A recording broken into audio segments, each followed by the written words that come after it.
Hello, ladies and gentlemen, and welcome back to a brand new episode of the podcast. This week, I wanted to invite Dave from Cash Mastery on. He runs a wonderful page talking about investing, cash, financials, basic advice and stuff. So I wanted to invite him on firstly to talk about social media, kind of some of the trends, some of the things which some of the people on social media say a lot of the time that may or may not be true, and just have a chat and see where that chat goes. And I just finished filming it, so personally I think it went really, really well. But I'm gonna now let Dave explain a little bit more on what he does and kind of how he got started.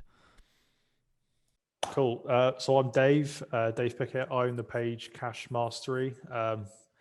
I met Carlton at a property event run by another guy that I now work with in property. I have no background in social media or property whatsoever. By trade, I'm actually an aircraft engineer, and that's a job that I left just under 2 months ago now. Loving life so far. It's quite a change from employed life. Yeah, exactly. I mean, I think that's going to be the first question. That's one of the main things I wanted to sort of talk about was, did you, I mean, for we did obviously not disclose anything you don't want to, but was there a specific reason or a specific okay, I'm going to make this jump now or that kind of thing? So basically what happened was I started with Ali learning about property and everything like that back when I first met you. And the opportunity came up for me to be able to work with him. And at the same sort of time, the company I worked for, due to COVID and everything like that, especially in the aircraft industry, were making people redundant. And I volunteered to leave basically with a juicy little payout.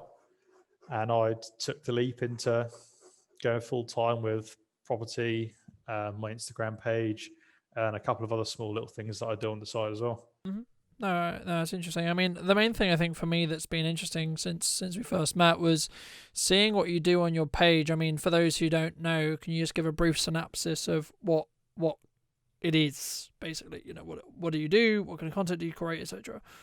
So the whole thing with the page started in, I want to say around April this year. It was the beginning of lockdown, sat at home, and I kind of wanted to set myself some sort of challenge for something to do. So the time I had off wasn't totally wasted. And the initial goal I had for myself was I want to get an Instagram page with 10,000 followers, because anyone who just has their own sort of personal Instagram page knows that you're not going to gain a lot of followers on Instagram, and 10,000 is a ridiculous number for most people. So I set myself that challenge to get a page of 10,000 followers, and then I had to decide what the page was going to be about. And I'd always been interested in the sort of alternative way of doing things in terms of like working in employment, investing, that sort of thing. So I decided that that's what I was going to base the page around, and I'd followed another couple of like big pages in that niche, and I kind of wanted to replicate what they were doing, sort of add my own twist and personality to it, which is why you'll find me sometimes speaking on there on the stories and in the reels and things like that. So to be honest, it was much easier than I thought it was going to be to actually reach the 10,000 mark. I think I reached the 10,000 mark after about 12 weeks, something like that.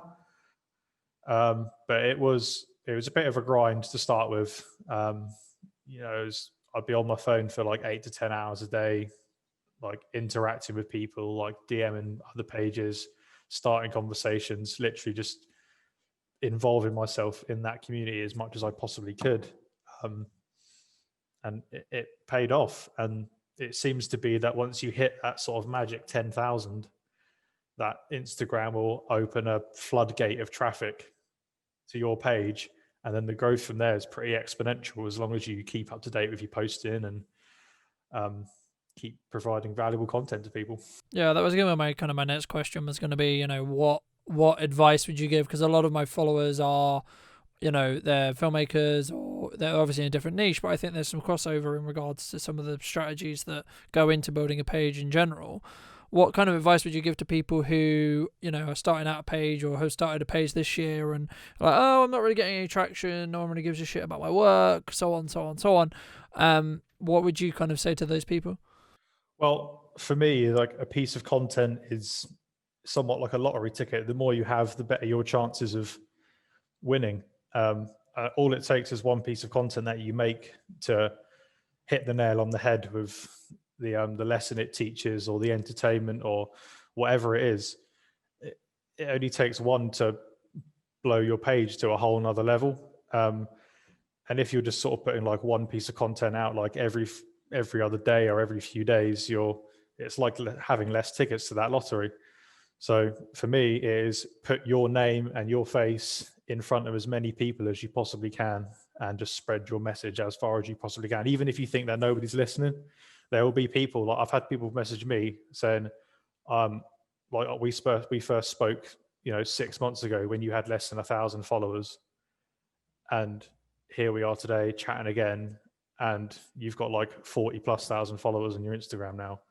So it just goes to show that people, even though they're not reaching out to you, it doesn't necessarily mean they don't notice you or don't like what you're doing. Yeah, absolutely.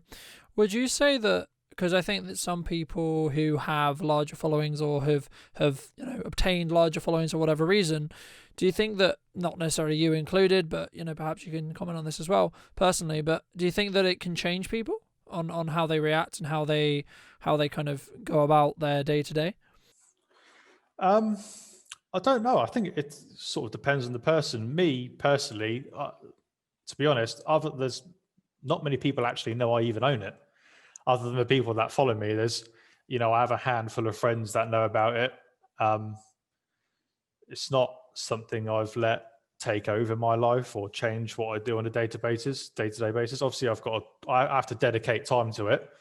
And when people ask what I'm doing, I go, oh, I run an Instagram page. And then from there, they ask what it's about. And then I explain to them what it is. But it's not, I wouldn't say it's something you have to let run your life per se, or change the things that you do. It's, it's not particularly time consuming. Do you know what I mean?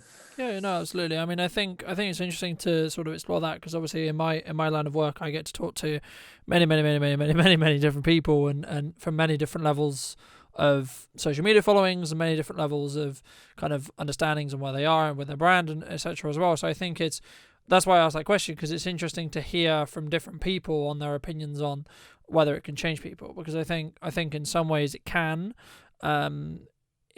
if it gets to their head, right? I think certainly the more personal pages. So mine's more from like an educational point of view, but I think the brands and like the personal brands, certainly the people who have those can let the following run away with it a little bit, and they get a bit too big for their boots. I've definitely seen that. Yeah, absolutely. And I think it's important for people who may be either on the road to there or wanting to get there to understand that, yes, you have a following, yes, you have interest now, but that doesn't necessarily mean, in my opinion anyway, that it's going to stay, because there's always new content, there's always new people coming up and going down, and etc. and so on. So I think, have you seen in your niche or from your experience on socials, people kind of, I guess the term would be drop off, but kind of gain and then change what they're doing and then it not worked or etc.? I have, not necessarily in my sort of niche of page per se, but I have seen people in other industries where they have had like a meteoric rise, and it's only taken one bad story or one bad thing they've done on the internet or a few bad reviews, and their entire audience and business has come collapsing down around them. So it's certainly easy to lose if you're not careful with it and you don't adapt with the times. And yeah, no, absolutely. I think that's the main thing. I mean, I'm from the channels I follow and the people I talk to quite regularly, that's a kind of a very key thing that people have learnt from this year is, not to get comfortable, to adapt, to change. I mean, I know you said you've gone full time now, but do you think that you would have still adapted and changed even if you had your previous job now, like in regards to like your other revenue streams and etc. that you were, you've been trying to build? Yeah, definitely. It's not been an overnight thing. The decision for me to eventually go full time. I've been involved with doing sort of things on the side of my actual job for probably 5 years now. Um, I've had some big wins and I've had some big losses. But like finding the consistency in it is what enables you to take the step into actually leaving. Yeah, yeah, absolutely. I mean, for me, I mean, the main question, I mean, it feels kind of ironic because of kind of what your page is themed around. But do you? And by no means is this your financial advisor kind of level of advice, but I think it's interesting to explore kind of like what levels of advice financially have you found work, or have you found not work, or what strategies have you found work? And because I think for me and a lot of my followers are always trying to look for kind of other things they can add to their revenue streams outside of like, okay, I do work for clients, or okay, I do this for clients, or I do this for clients. So the things for me with terms of like financial advice, everything I sort of post on my page is it's quite broad. It's not necessarily specific because I can't be specific because I don't know. Well, there's 40,000 people looking, so I don't know everybody's individual circumstances. So I can only say things that are sort of work across the board, no matter who you are. And the main principle really of it is spend less than you earn, save, invest, and then don't use money that you've earned from your hours to buy you nice things. Invest in things that create money for you in order to buy the things that you want.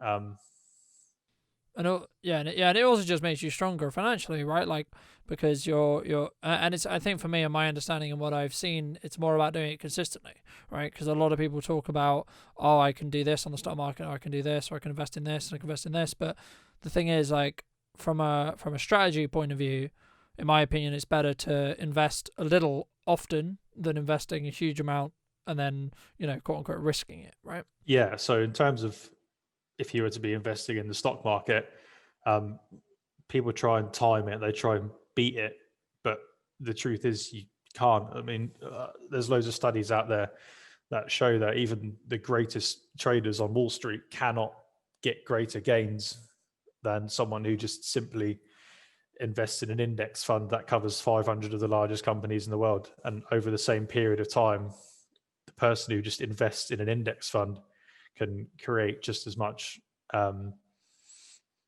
income and things like from dividend yield than someone who can buy stocks individually and pick individual stocks. That's picking individual stocks for investing is much more of a experienced person's game. It's also it's also a roulette. It's also a roulette wheel in some respects. It's an IRL roulette wheel. The people who put kind of big money into stock purchases and investing, they will go into that company. I know personally, like Warren Buffett, for example, before he went and bought the large proportion of Coca-Cola that he currently owns, he went into the company and he learned everything there was to know about the company. It's not something you can just dive into. I get a lot of questions all the time, especially when I put like a poll or something like that on my story, and people come back with questions like, oh, what should I invest in? And I'm going, I can't tell you what to invest in. Yeah. I don't know what kind of money you've got to play with. I don't know your experience in investing. And for me personally, when someone comes to me and asks, what should I be investing in? My answer is always education. Not because if you have to ask, you shouldn't be doing it. It's one of those. No, absolutely. I think that's important. I mean, I think from a filmmaking standpoint, a business standpoint, the same is true, right? Like obviously in what Dave's talking about here, it's more about, quote unquote, playing the stock market. But even when you're talking about camera gear, or even if you're talking about lenses, whatever, I would argue investing in knowing how to use the gear you've got better than buying that new lens, or buying a red, or buying this, or buying that, is going to be, and it's something that I talk about a lot is it's actually more about, and the majority of people who make a good amount of money from filmmaking, actually you'd be surprised what they're shooting on the majority of the time, because it doesn't matter. In most cases it doesn't. Yeah, equipment can't make up for your failures in what you know about it. Yeah, absolutely. And I think that there's, interesting, I guess, parallels and etc. And that's part of the reason why I wanted to bring you on as well. But I think for me, I mean, do you see like anything like, do you see more people going self-employed? I mean, just like in general, not even necessarily like I want to create films for a living, but do you see it more likely that people are going to either be forced into it, come New Year, or are they're going to make that choice like you did? I think certainly at the moment, given the state of things with the pandemic and jobs being lost, um, people have been almost forced to explore alternative ways to make money. So starting their own little businesses at home and things like that, because it's either that or they can't get another job. So it's not necessarily something that people might not have wanted to do, but the circumstances of the virus and things like that have actually made them do it. And then I think they've actually become better off for it, um, because they now have the freedom that they didn't have before when they had a job. Yeah, So or being able to scratch that itch that they otherwise wouldn't the be able to, right? exactly, yeah. Without, it sounds bad, but without a pandemic, um, a lot of people wouldn't actually have made that leap, have done it. They wouldn't have done it. They wouldn't have needed to do it, so they wouldn't even have thought about it. They would have just carried on working the job, taking their wage, and that would have been the end of it. They would have maybe thought about it at some point, but not really needed to do it because they haven't had any need for the income. Yeah, absolutely. I think that's important. I think there's an important distinction sometimes that this pandemic's shown me anyway that there's a certain set of people that have, I guess oh, they either have time or they have dedication, right? They were given the time. Did they do something with it, right, or not? Like you're a key example of this. You said in April, okay, I'm going to see what can I do. I'm in the situation where I can't really do much. Okay, well, what can I do, right? And you built an Instagram account.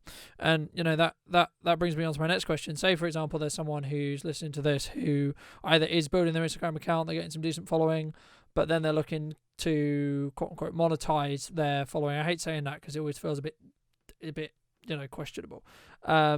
But there is times where you have to, and there is times where if you're adding a lot of value to your audience, I don't personally see a problem with it, as long as it's done the correct way. I mean, the question there is, have you, firstly, are you, number one? Number two, if you are, how are you going about doing so?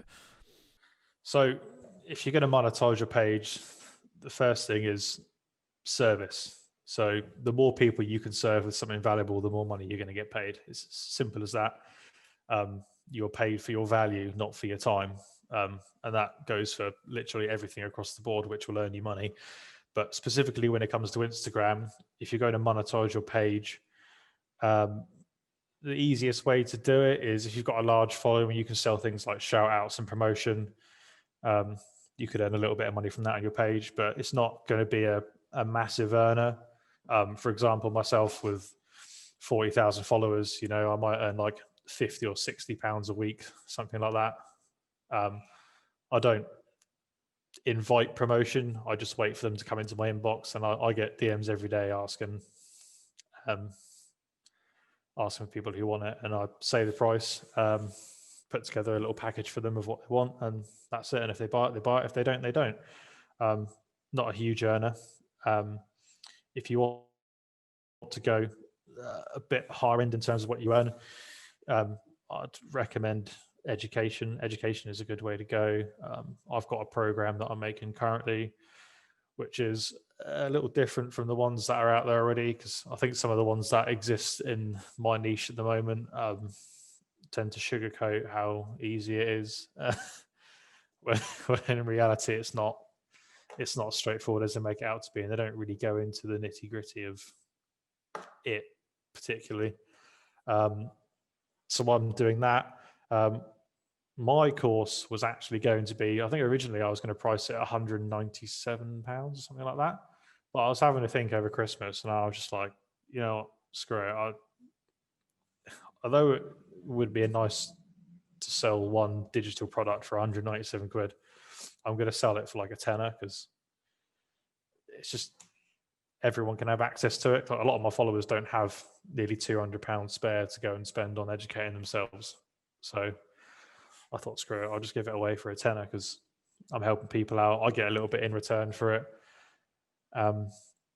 So that's definitely a route to go down. You can also go for like the typical affiliate sort of marketing where you have an audience and you put a link to someone else's product in and you take a commission for the selling. I get people sending me messages all the time asking me if I want to do that to sell their product for commission, but I say no 99% of the time because I don't believe in selling something that I've never used and don't know is actually good or useful. Yeah, that's what I was going to jump in and say. I mean, for me, I do somewhat, some bits and bobs of affiliate marketing myself. But the thing I think that is important with anything when you're going to sell it, and the same would be true with promotions in my case, don't know whether you feel the same, but it has to be something which you know. Like, for example, I was just filming a video this afternoon where I'm talking about like where I get my music from my videos, right? And I'm using affiliate links to take my audience to those sites, right? I clearly profit and I clearly benefit from them clicking that link. Great, fab. But I've also used both of those products for over 2 years, paying the subscription fees for those for over 2 years before I had affiliate links for them, or before I used affiliate links for them. So it will actually have cost you money before you'd even start any making money back because you've actually been a subscriber of theirs. So yeah, exactly. It's not like you're just getting money for nothing because you have actually used the product. And it's the same for me. Like if someone comes to me, like I get ones at the time for like Forex trading and all that sort of thing. They're like, "Oh, can you promote my page?" And I'm just like, no, I won't. Because I don't know anything about you or what you do or if you're even any good at trading. So absolutely not. Or even if the content's very good. I mean, you can only, I mean, even if you go and look at their page, you don't know whether they're going to just magically disappear off the face of the cliff. It's different if you've been following someone for like a year and they're consistent and they're doing this and they're doing that, and you work with them collaboratively, right? That's like, but that's not really then a paid shout out, right? Like, that's why I don't really like the concept of like paid promotion or paid this, because it's like you'll naturally get promotion just by working with each other. Yeah, a lot of people, like for me, like daily, I get tagged in. People share my content on their own pages, so I don't need to pay for promotion because my page is big enough that such a large audience see it. Yeah. Other smaller pages just take my content, post it on their page, and tag me. So I get free like 10, 20, 30 free shout outs daily on various different pages across various different audiences.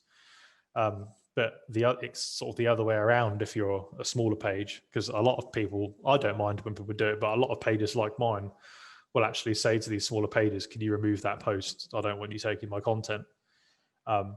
Which to me seems backwards because it's literally just free advertising. I think it depends on the context, right? Like as a photographer and a videographer myself, right? Like the way I see it from my side anyway is, okay, if you reach out to me and go, oh, hey, I really love this. This is how I would like to use it, right? And then I can weigh it up, right? I think it's a bit different if then, like that's where I draw the line personally. Because it's like if someone's just going to go and like steal the photo for commercial use, for example, it's like, well, you're making money off that photo. Technically, I should make money off that photo too, right? So it's very difficult to, I guess, in some ways, like know the correct answer there. It's a very personal thing, and that's why I always encourage people to have a way for people or brands or businesses, or even like just from a client lead perspective, make it easy for them to reach out to you. Right, like my DMs are always open on all of my socials. My phone number's plastered all over my bloody socials. So it's very easy for someone who wants to contact me. And I think that's part of the reason why I've had the quote unquote success I've had, is because I'm not putting barriers in the way of people being able to contact me. No. So for your niche, definitely, because obviously you have to go out and shoot the content. So for someone to just come and take that, obviously that is a bit of a piss take, really, isn't it? But for me, I don't go out and shoot any of my content. I have a creator that makes it for me. And it's just sort of infographic, really. It's not something I've personally made. So for me, it doesn't really bother me that much if someone takes it and shares it on their page, as long as they'll tag me in it and say where it came from. Yeah. I mean, I think that's more of like there's less of an emotional and a personal and a time investment for you, right? Like, of course, yeah. As well. It didn't cost me any time to create it, so I don't mind if someone uses it and shares it to their audience. Because especially if the content's valuable, I mean, if someone else learns something from something I've posted, then that's a win for me. Yeah, absolutely. I mean, I think it's one of those things. I think it's very hard balance sometimes to kind of balance. And again, as we said, it depends on your niche, but I think, and it depends on what you're trying to do as well. But I think that, I mean, the question that I had, that was triggering in my head a little bit a while ago was, obviously you got to 10K and it got difficult, right, to get there. But then when you got there, you found it quite easy. So what you're already talking about there is momentum, of like, how your followers in and things going viral and your content kind of working and you kind of getting into the rhythm. Have you seen kind of, well, I mean, I guess the question there is, what role do you feel momentum has in really, getting that ball rolling down the hill? The momentum and the consistency that you carry throughout are really, really useful.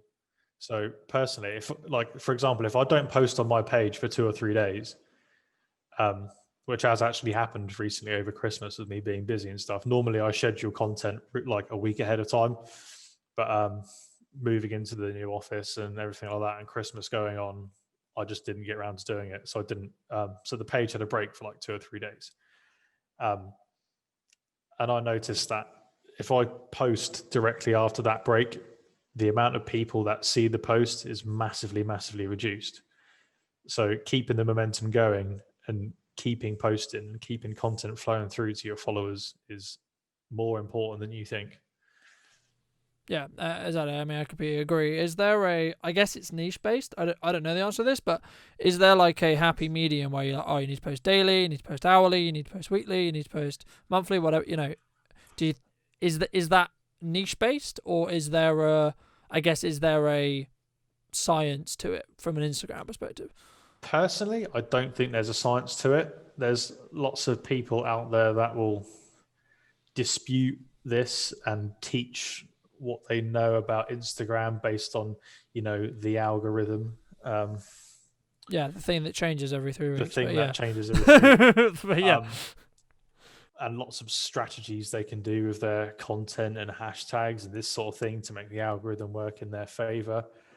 But personally, I have not found of any one thing that will make any kind of noticeable difference to your page whatsoever, other than use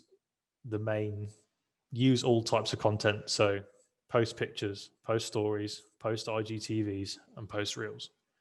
If you use all 4 forms of content that Instagram has available, that is all you need to do.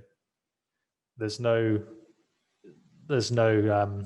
magic strategy that is going to transform your page because I think that's, funnily enough, what a lot of people are looking for. That is the most questioned thing that I get is, what's your strategy? What do you do? How do you do it? And there isn't a secret source, or do you know what I mean? It doesn't exist. It's a myth that has been created by larger pages in the niche who it's great to imply you have it. You can sell loads of crap. It's great to imply, exactly.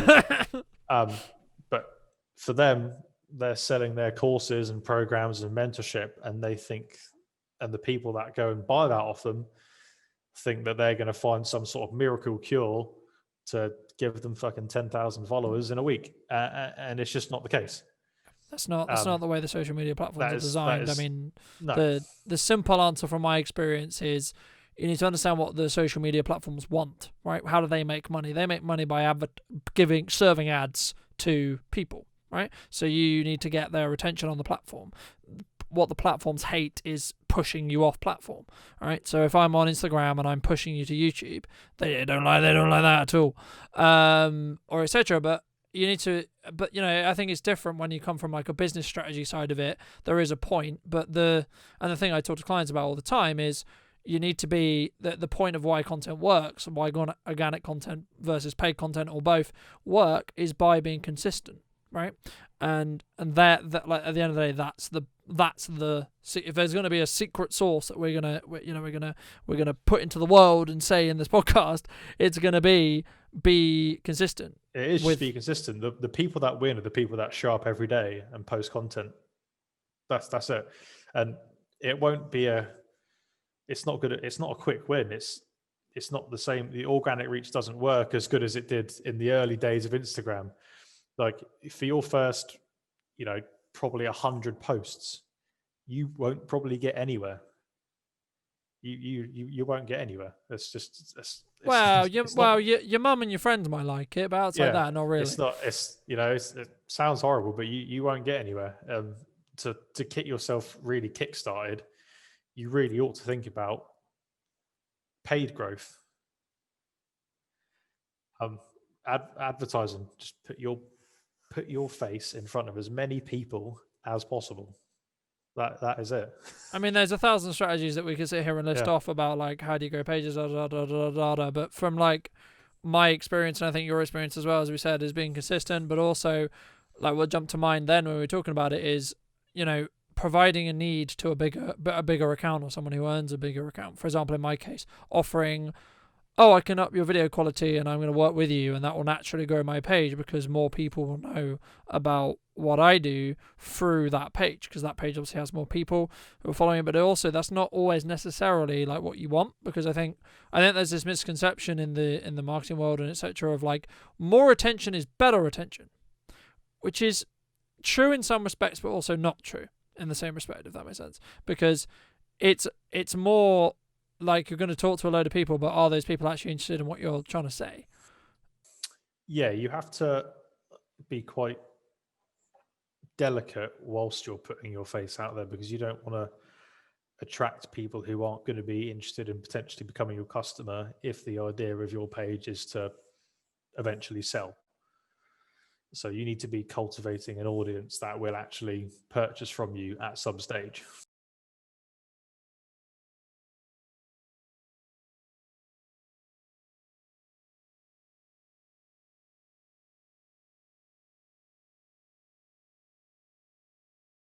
Yeah, in the very beginning, giving out free value is king. Just any kind of information or teaching or anything that you can do to guide or inspire someone else is going to get you noticed. And eventually, if you come out with a paid way to do that, so you can earn back some money for yourself, something that will elaborate on all the free information you give away.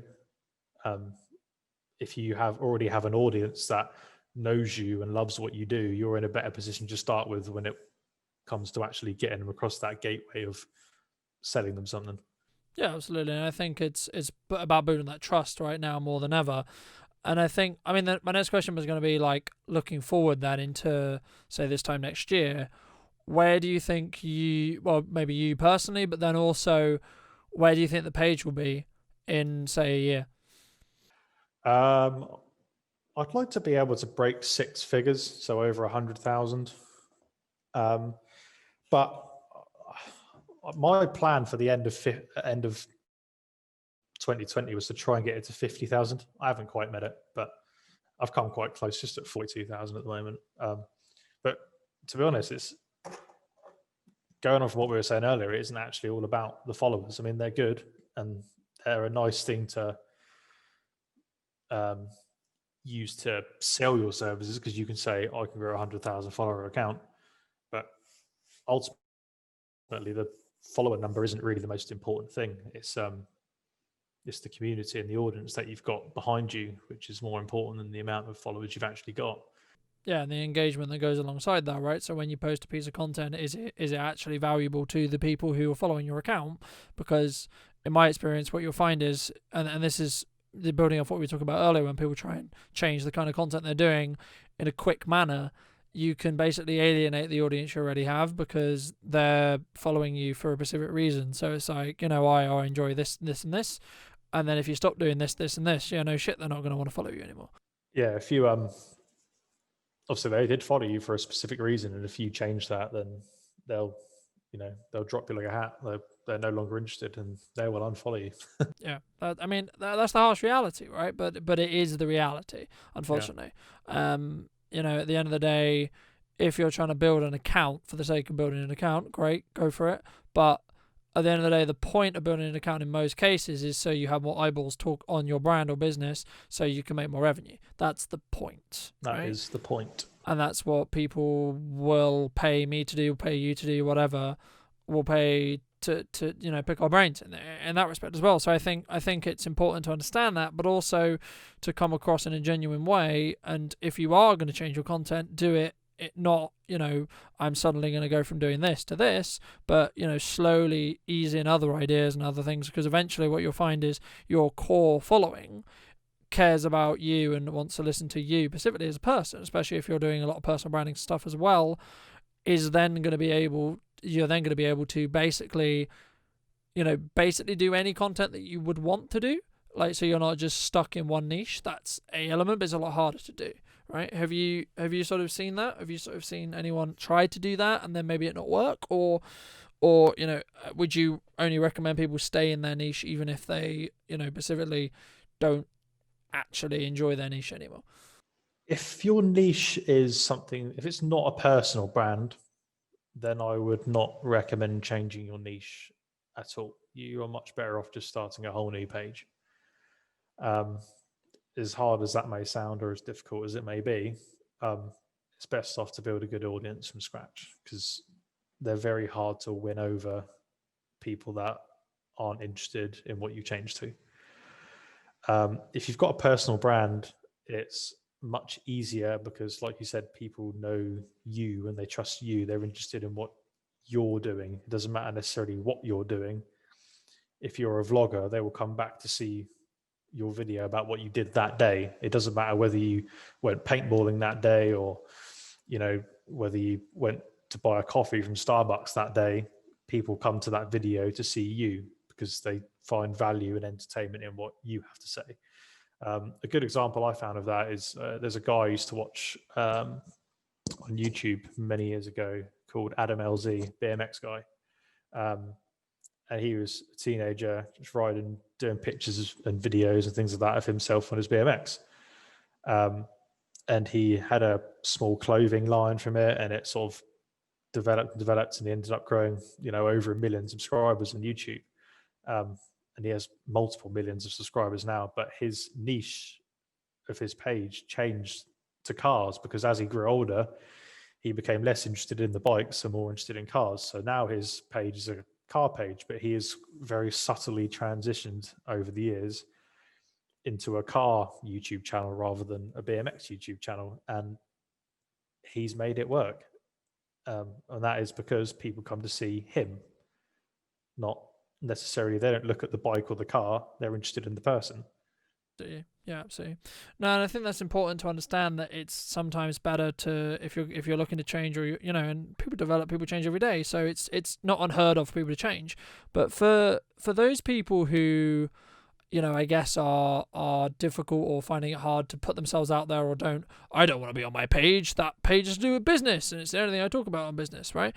What would you say to those people who, don't want to jump on stories, don't want to drop in content, don't want to create content with them themselves? I think there's two main things that stop them. The first one is fear. And the second one is they are scared that they don't know enough about it, that they don't feel like they can be an authority on the subject. The first one, the fear, there's two ways that I've found to get around it. One is don't think about it, just go and do it. It's like when you're a kid and you're learning to swim, you don't learn unless you jump in the pool. So just jump in. I suppose I better learn or I'm going to drown. Literally that. It's you to swim or you drown. And in this kind of thing, it is you learn to swim, you become good at speaking, you become good at creating content, or you get drowned out. All the people around you will literally drown you out and your voice won't be heard. And then you've got nothing to worry about anyway because no one's going to hear it. And literally the most people don't care. They'll sit there, you think, oh, look at my stupid face and my stupid voice on the camera. Most people don't care. They're here for what you have to say and the information that you're bringing. They don't care what you look like. Do you know what I mean? It's not relevant. And the second thing is, if you're worried about being an authority on a subject, then go and learn about it. Go and learn everything there is to know about it before you start speaking about it. Yeah, I mean, all the other approaches you say from the start, okay, I'm learning, but this is what I've learned. All right, and you document that, and you say, well, this is my opinion on that. This is what I learned. This is how I'm using it in my business. I mean, that's how I started my brand. You can document more of a journey rather than Yeah. straight away trying to educate people. Yeah, I mean, I would hope in a lot of the content I create, it's just me stating my opinion and the things I found that work, right? That doesn't mean for a second that it's going to work for you or going to work for anyone else. It's just, this is what works for me. The point is to take what I learned and how I tackled the problem and then, use that as a mold to then fix your own problem, whatever that may be, right? That's the point there. I'm trying to teach the mindset. I'm trying to teach the strategy, not necessarily you need to do this, this, and this, right, to get this problem solved, because that may not work for you. That may not work for your audience. That may not work for what you're trying to do, right? Like what works for my audience and what works for me is not going to be the same for you and not going to be the same for someone else. Yeah, ultimately a problem you have that you've managed to overcome for yourself, the method that you've used to overcome it, like you said, may not work for someone else. So if you give people the tools to be able to overcome it, but not tell them specifically how to do it. Yeah, so this is how I would think about that problem. If they were able to take what you said and implement it to overcome it themselves, not only will they have firstly overcome the problem, but they would have learned a valuable lesson on the way, and grown as a person, which is always a bonus. Which is the I think the main important thing and the main thing that I always try and strive for as well. You've got to be growing. Yeah, absolutely. Every single day you've got to learn and you've got to grow and you've got to and also it's about when you are things are working for you. It's also about understanding that you need to be grateful for one where you are, but also two, it can end tomorrow. So what are you going to do today to make sure that you're fine tomorrow if it does end tomorrow, right? Yep. Yeah. Always plan ahead.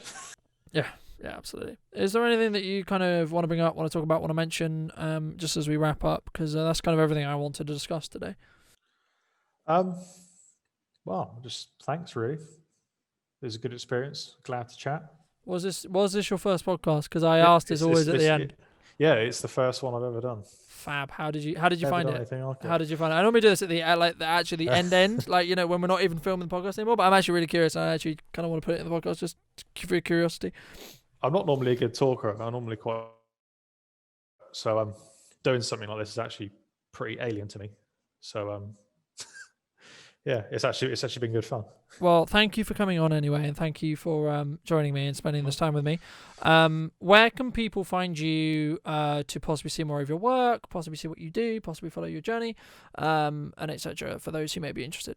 They can find me at Cash Mastley. Fab, that was nice and easy. I love when people just do one-liners. But yeah, thank you so much. That's job done. So no worries. Thanks for having me. Thank you so much for joining me, ladies and gentlemen. I hope you did enjoy that interview with Dave from Cash Mastery. I'll leave his links in the description down below, those who are interested in checking out his page and some of the advice that he shares through infographic media. And I hope that you took some value from this piece of content as well. So thank you so much for joining me once again. We'll be having a brand new episode going live next week. It's going to be a very interesting one. We'll be talking to some new people and talking about some new topics and sharing more value with you. So yeah, thanks so much for watching, and I'll see you very, very soon.